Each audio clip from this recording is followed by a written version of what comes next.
guys have to dance. If you're not dancing, then I'm going to take you I out. love the dancing Yeah, let's dance. today. Hey, best way to Hello, start the day. hello.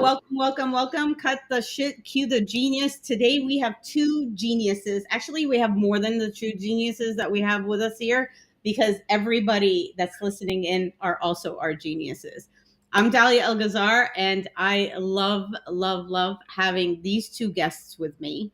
And I feel that this is going to be, I want this to be like a sexy conversation because voice AI is going to give us these eureka moments just for our event profs and anyone from a supplier side, from an organizer side, marketer side. I want you guys to really share with them those aha moments, what voice AI can do for them. So Thibaut, I want you to introduce yourself and then we're going to move on to Jordan. So really quickly, my name is Thibaut, based in France. I worked more than 10 years as an events manager, and I discovered like voice AI probably like everyone a year ago. And since I'm like blown away by all, everything it can do for us and how it can literally improve our our workflow, or how it can make our life easier. Literally. Yep. And that's what we want in our world. The events world, we just want our life to be easier. So, Jordan. Yes. Well, first things first, Dahlia, thank you so much for having me on. I really appreciate it. Shout out to Rockport. Figured I'd make that little connection between us. But everyone, I'm Jordan Walker. I'm one of the co-founders of Backtrack, an AI boost sales assistant, and I'm excited to talk today all things voice. Perfect. So let's talk about like voice AI. Has it been around for a while? Have we noticed that we've been using it, but not really? So like put us on the right track. How long has voice AI, and I know that AI has been around and it's like the talk of the century, if you will, but about voice AI, let's laser focus on that. How long has it been around? Oh man, it's been Quite a around for a while. little while. I remember back in the day, when I was younger. Geez, this is probably when I was in college, so 2014, 15, somewhere in there, 16, maybe even a little earlier. There's a company called IFTT, and this is around the time Alexa skills were coming out. I Mm-hmm. remember, at my parents' house, whatever, when I go home for the summer, I'm hacking on building Alexa skills with IFTT, trying to automate, the lights in our house or some sort of workflow or system. So it's actually been around for a really long time. It just has exploded in popularity really the last few years, but it's been around for a good little minute here. And IFTT is if this, then that, right? I believe so. Yes, I believe Yeah. that's their name. So, Thibaut, what about you? When did you just like notice it or like realize that this is going to be a huge thing? It was literally like when I discovered this little icon on the ChatGPT app, clicked on it. It was a year ago, so like at this time, ChatGPT was quite slow, like a kind of friend who takes time to answer your question. But even at this time, I was like, "How is this possible? Like AI can talk?" So then I dig a bit into the subject, quite a lot actually. It's an old. It's not that new actually. It's really old. You can see actually Steve Jobs introducing one of the first Macintosh, and he's literally introducing the Macintosh. Introduced himself, so it's not something new. It's something old, but the way now we can like bring voice to the knowledge that the LLM have makes this magical. It's literally having like someone super smart on your side and changing the UI and UX, so interface and user experience we've all grew up with, so a keyboard, changing this into something new. Like you don't need to type anymore. I'm quite lazy. I don't like typing. I'm super slow. Some people are like this. You just simply speak, and it's super like that's the best way to access information. Like you don't. Which is funny because when we do our sessions about AI, and Nick is here, and hello everyone that's joining us, and people realize that the whole idea of AI and the concept of voice AI, well, you've been talking to Siri for quite a bit of time. You've been asking Alexa, and your kids have been asking Alexa for a very long time. Google Home, all of this, and it's all voice activated. And so the focus right now, which is our focus today, is about the voice AI technology. Let's bring it back and laser focus on how it can make our event professionals even more powerful than they are. So, like for example, how can voice AI, Thibaut, because you're on a show floor right now in Saudi and Riyadh, right? And so how do you see voice AI impacting like event management or processes within a team when they're on a show floor? I think we all agree that an event is a combination of like lots of people working together around information. The main key of the success of an event is communication. And at the heart of this communication, you've got plenty of information. Mhm. Where I've been extremely seduced by the potential of voice AI and where I think there's literally something amazing.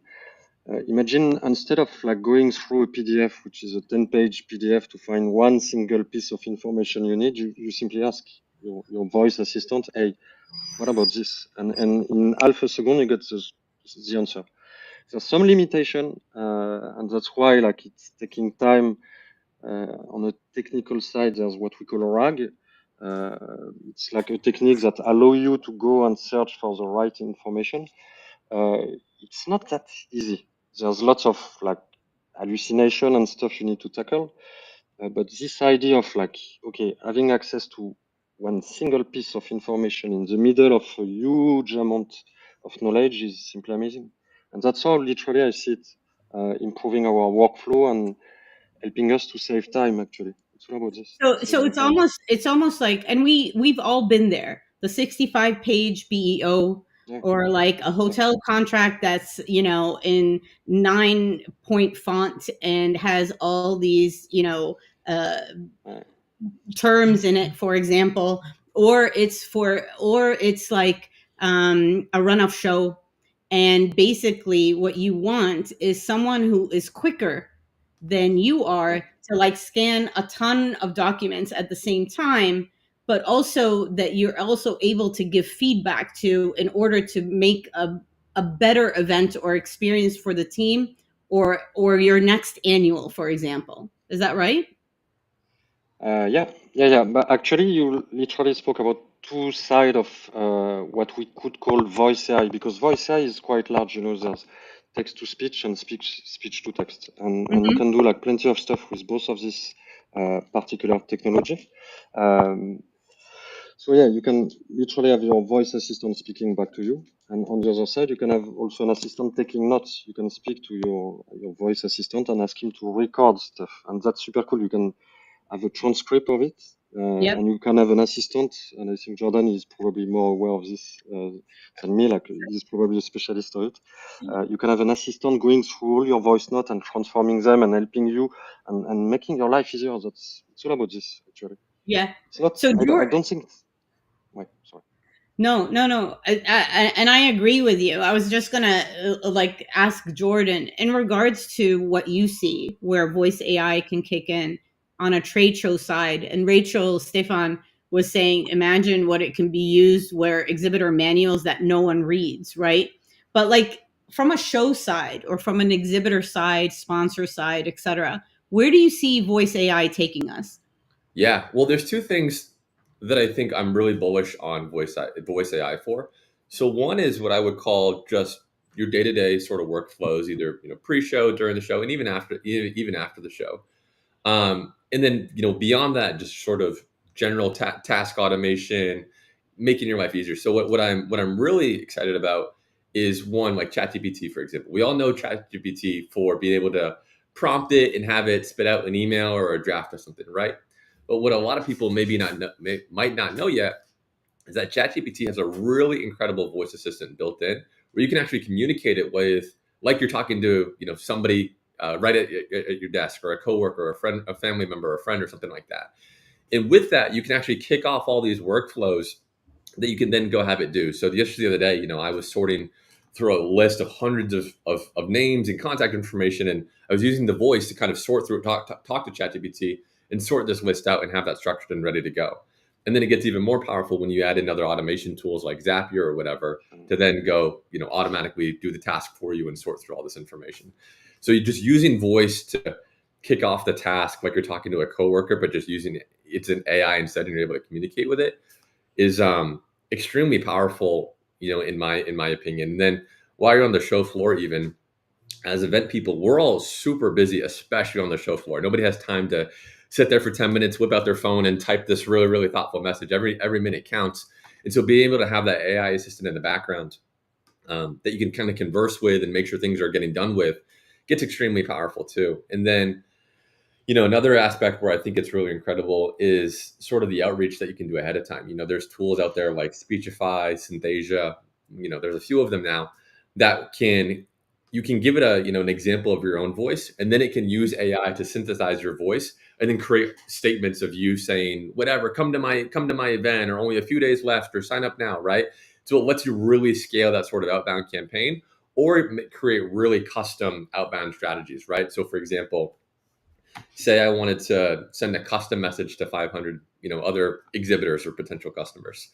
That is really hard to do and really time consuming. But if I use voice AI with something like Synthesia, for example, to create a AI version of my voice that plugs in each company's unique information, I can then run that outbound campaign at scale with no problems at all. I can do that in a few minutes versus a few weeks. So, well, and so I tinker quite a bit. It's nobody is going to be surprised at this with a lot of platforms, and I have been on Synthesia as well as on HeyGen. And to Walter's point in regards to the translation, where we're trying to personalize our messages and our communication, this is where you're taking down the borders of language, right? And so, for example, like based on the example that you shared, Jordan, what if your communications are across like a list of prospects that you want to reach out to before an event, but you're doing it in a way where it's a personal message. It could also be translated in the mother tongue of that person, for example. But it's also personalized in regards to maybe a pain point or a challenge that you as a business or as a professional can help them with before they come to see you at a show. And I think we're going to start seeing that kind of direction where, can we use voice AI for pre-event prospecting and marketing? And then what do you do at the show? Like you said, take notes, and then post-event, because you also mentioned something that ChatGPT now can make calls and so forth, which is scary for some people. Scary for some people, but I think it's gonna do a lot more good than harm. I think we're at the point now where this thing is coming, whether you like it or not, and so you might as well try to embrace it and really learn it and understand it and use it to your own advantage.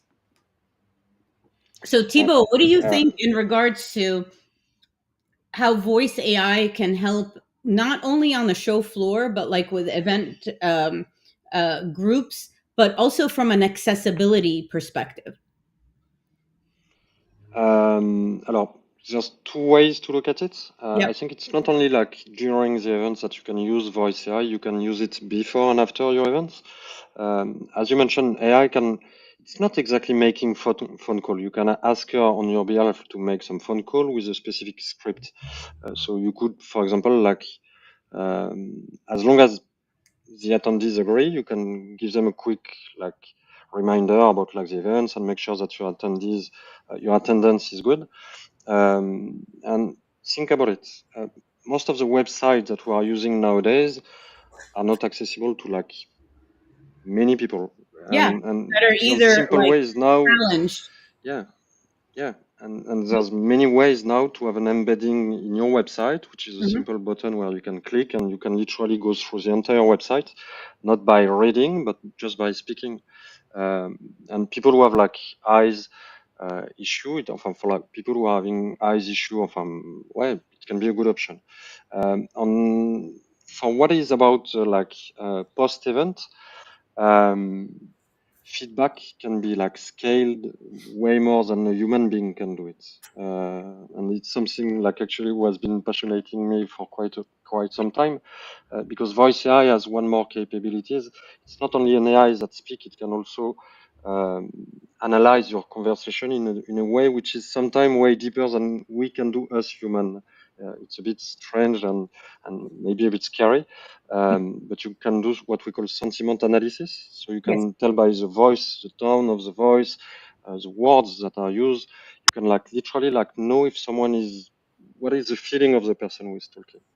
So if you think about it, let's say you've got, I don't know, 5,000 attendees at your events. You can literally have an AI calling 5,000 attendees as long as they agree and collect feedback from them. And that's something which is literally amazing. And if it's something that's personalized, and if it's something that sounds, a little bit more human than the robocalls that I get all the time, I might be able to listen to it versus hang up on it. But and I know that AI is coming, very fast and furious at us, with us. And so let's talk a little bit about, regulations. Let's talk about privacy, because obviously with voice AI, we're getting into a very delicate area here. What do you, Jordan, you start first. Like, what are we going to see, or what should we be really cautious of for those that are embracing voice AI? Yeah, I think my general rule of thumb when it comes to AI is just be really smart about what you say to it or type to it, right? Like as like a first good step, first good AI hygiene, just be really conscious about what you say to it and what you're telling it, right? So I think that is probably number one. But the number two is, generally I think we're going to see a lot of sort of regulations come out. Like people are still trying to figure this thing out, and so I think we're in a bit of a unknown territory right now. So I think people, I see Greg here says, privacy hasn't been since the late 80s. Yeah, I think especially now with how fast, Dolly, to your point, ChatGPT, for example, has accelerated in popularity. I think we're about to see this thing actually get managed pretty seriously. Yeah. I've seen some stories recently in the news that are pretty crazy here, but I think long as like go do your research about the company too, right? It's like make sure that these companies are taking privacy and security very, very seriously, or maybe that things are happening locally, whatever that might be. But I would say like do your own research, make sure that there's privacy and security built in, make sure that things are happening as locally as they can, and then use your best judgment from there. Thibault, what about you? What's your advice? As weird as it may sound, because I'm really passionate about AI and I'm living, as you may know, in Europe, where we've got a really strong regulation, which sometimes pisses me off because like we are going to be late compared to the States. When it comes to voice AI, I really think we need regulation on some specific key points, specifically one, because I really don't want people to be bothered constantly by robots calling you, like cold calling with AI. It's just my opinion. It can be literally a nightmare. Like literally, people can scam. We've seen, at least on my side, I see it quite a lot because I'm following all this news quite closely. But there are some scams that are happening which are not. It's not cool, and you don't want an entire industry to be impacted by this. So if there's one AI sphere where I think regulation could be useful, it's specifically with cold calling. I think like something needs to be done, and I think actually in the States you're more advanced than us in terms of regulation. I've seen that there's a law passed and cold call are actually banned for like voice AI, which is, I believe, good. I actually thought it was the other way around, where it was Europe that had more regulations than the US. So like, I mean, Greg saying, yeah, EU stifled and the regs are premature. Well, I honestly think like we're in like a GDPR moment, or like it's happening again. Jordan, you're kind of funny where you say you have your number one rule. It has to be polite. Have you seen iRobot? I say hello and good morning and thank you to Claude every single time because of the Terminator, era. So like, I'm like, You have to be polite. Don't laugh, Jordan. It's a real thing. I actually sometimes even say I love you. It depends on the results, but like that's where I'm at right now. So so here's something. Our event profs, and especially I think going forward in 2025, we're trying to elevate all our event organizers and planners to become business strategists. And that is our mission here. And so, with that, what I wanted to ask both of you is basically, where can we start looking at implementing voice AI or some sort of um, instances where first it creates the efficiencies and second will create like new revenue streams that go with the goals of the business strategy. Let's talk about making money first. How can you make money?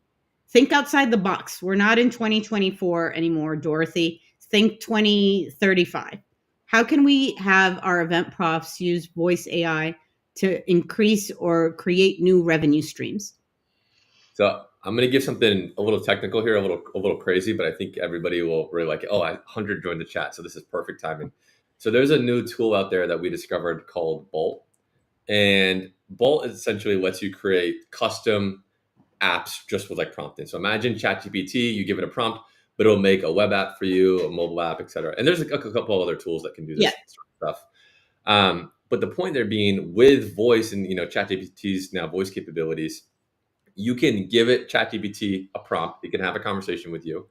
Then you can use something like a Zapier to then go talk to a Bolt or any of these other custom web solutions. So within 10 minutes, 5 minutes, whatever, you can have a conversation with ChatGPT, and at the end result, through all this automation and all these tools that you've connected together, you can have a full custom web app that or a mobile app that you can then go sell to your attendees. You can use it to keep things more organized, whatever that sort of thing might be. But the point is, you can create something in 10 minutes or less just using voice that you can then immediately go start charging, money for, which is absolutely mind-boggling in this day and age. Mind-boggling.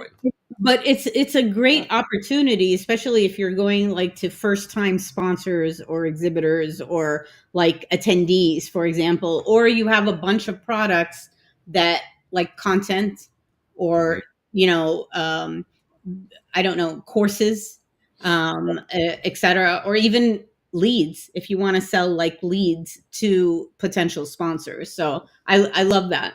Thibaut, what about you? Alors, the way I see it, I believe there's few ways to generate more revenues. One of them as an events like worker or like part of a team is productivity. The best way to achieve a really high level of productivity is to get trained properly. And when you know this, your best teacher was the teacher you were having like a chat with. They were not the teacher where you were sending messages to. So that's one way for me, like I believe, to access more revenue, like getting more productive by having a chat to an AI that you will prompt to be your teacher. Like I remember, like it was like probably months ago. I was still at the time an event sales manager, and I was like, okay, I want to be a better sales manager. So like, okay. So I went online, I write some stuff, and then I said, "Oh, let's speak to ChatGPT." And I had this chat, and it's way more like natural, and surprisingly, you can go way deeper just by chatting with AI, like speaking with AI. So that's one way. Um, there's actually many other ways, like as Jordan mentioned, I think like function calling, so the ability literally to ask your voice assistant to do more tasks than just answering is another way to be more productive if you think about it. Let's say you're having an events meeting with a client. Okay, you're having your events meeting. You can do two stuff. You can either like record the entire meeting and have it sent automatically to your Salesforce, or to your I'm losing my words. Well, Salesforce, HubSpot, or whatever. Or you can literally at the end of your meeting just have a chat with your voice assistant that you asked I've done it for myself actually. I'm having an assistant who is asking me a question about my meeting. I'm answering his question. At the end of the day, he's summarizing all our exchange, and if I agree, send it automatically to my CRM. That's the word I was looking for. So like that's a way to earn money because in a way you're way more productive, and that's I believe, an interesting way to do. I agree. I mean, with both your examples, the idea of the productivity example also, productivity and efficiencies leave your team to think higher and to think more of strategists versus being in the weeds. We, Yeah. I don't know if we like manifest to be in the weeds as event planners and organizers or like event profs. I got to tell you, like everybody's super busy right now, right? And so, like, if you think of it in a very basic level, it's like whether you're using ChatGPT, and Jordan, you're right, you have to figure out and be very careful what you feed the machine, if you will, even from a voice perspective.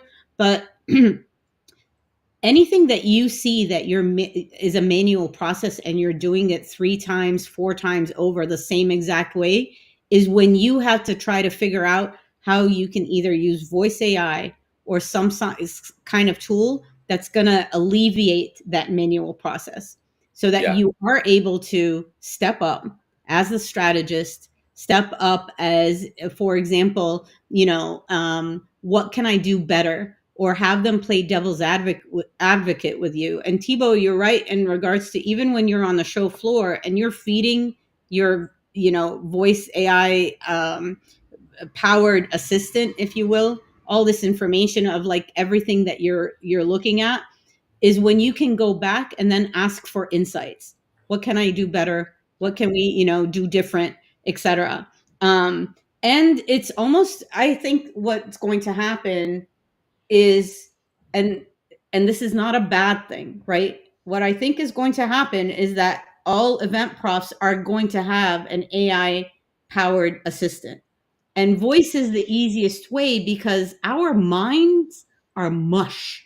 We got so many, like Senia's on here. I bet you she's got 3 notebooks going on and she's got like a digital post-it happening at the same time. She's probably sending herself ideas that she got when she was at the ICA Congress via email and text and driving herself absolutely bonkers. But this is where I'm like, this is where you have to look at what voice AI assistants that you can have, and it's creating those new habits. And I think that's the biggest hurdle. Do you see that, like for event profs or like organizers, for them to embrace AI, they stand in their own way?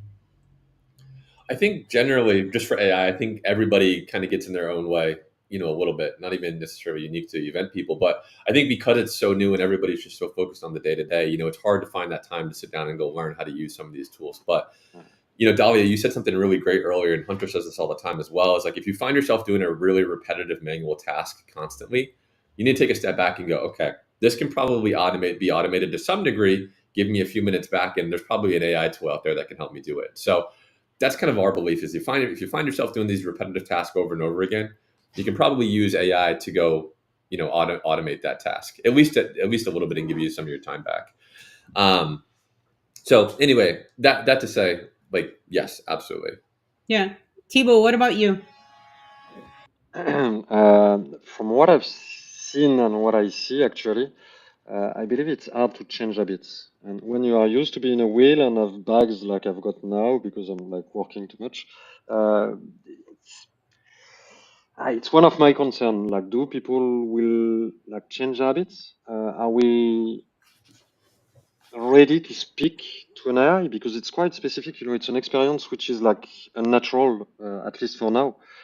It may become more mainstream, specifically while Siri will become smarter, because until now you were mentioning Siri, Alexa, they were dumb until now. They were just like most of the time not doing what you were asking them to do. We are moving to a next stage, probably like over the next 6 months to 1 year, it will be like way smarter than it has ever been. So I bet it's a long-term game. It won't appear tonight. It won't be tomorrow.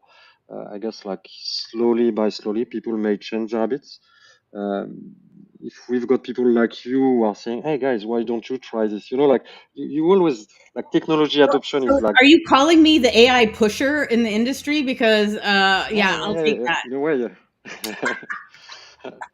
But we need some, like habits are changing, like usually thanks to like a few bunch of people who are like Yeah. taking a bet on something and are saying like, why guys, like let's do it. And So if you, and I'll tell you from my perspective, and you know, there's a couple of things. I am totally about empowering event profs in regards to how to use technology safely, ethically, all of that, but to make them more badass than they already are. So that's one. So that's where we live. That's where like the whole team lives, and Tess and Keith and all of us. But you know, one thing that Greg was saying, it seems AI is a cost reducer versus revenue generator. I disagree with that. I think it can be both. But I also think when you say AI replaces the middleman in person, and so this is the total optimist in me, where I think it won't replace middlemen, or it won't replace the middle manager that's doing the work. I think it will actually empower them again to be higher up. And we're at a point right now where all the good and great ideas that we had that used to stop us because it was manual, or it had too much data to like, you know, support it, so that you can go in the C suite and have that discussion of like, I want to do X, Y, and Z. And they're like, well, it's going to cost you ABC to a power of million. And you're like, no, it actually won't. And this is where I think AI and the data behind it, and like how it feeds you that insight, and based on feedback and based on like new ideas, it's going to catapult us forward. And I think it's those event profs that are going to be able to communicate the insights and the data and the revenue ideas, etc., that are going to win in the end, no matter if they're middle manager, director, VP, all of that. So that's my opinion. I would agree with that for sure. I think And AI, voice AI, is just going to empower people. absolutely. And I also think that, you know, obviously, yeah, we'll keep an eye out on regulations. I want us to also lean really hard on our partners that are the vendors, the tech, you know, suppliers, and the even the coaches and the consultants that are in the field, like for you, Thibaut, and you know, Jordan. And I know that everybody loves to hear and to see about new technologies. So if you want to see Backtrack, and if you want to see VOA, say it in the comments. And we're actually working on a different event with the Cut the Shit show, where we can do a little bit of show and tell, but in a cute and sexy way, not just a demo and for the sake of demo. So any last minute like advice, or like words The of last, wisdom? just try, well, just try it, try it, play with it. And I should not do any advertisement, but don't focus only on ChatGPT. ChatGPT is great. Use Gemini, as you say in English. Yep. Gemini is free. Like you can talk all night long to Gemini. It will be free, and actually the experience is even like I believe a bit better than in ChatGPT. And brainstorm, like chat, ask him what do you think about voice AI, how can, etc. Perfect. etc. yeah, I would say just believe and behold, try it out for yourself, and just be really curious. Be really, really curious. Go ask ChatGPT for other AI tools. Ask ChatGPT for its own best prompts to give itself. You know, be really curious. Fantastic. Well, Thibaut and Jordan, thank you so much for joining. And I'm sure I'm going to see you again. And if anybody wants to take a look at like VOA and Backtrack, let us know in the comments, and we will make that happen for you. And thank you, and have a great weekend. Thanks everyone for joining. Ciao. Ciao, ciao.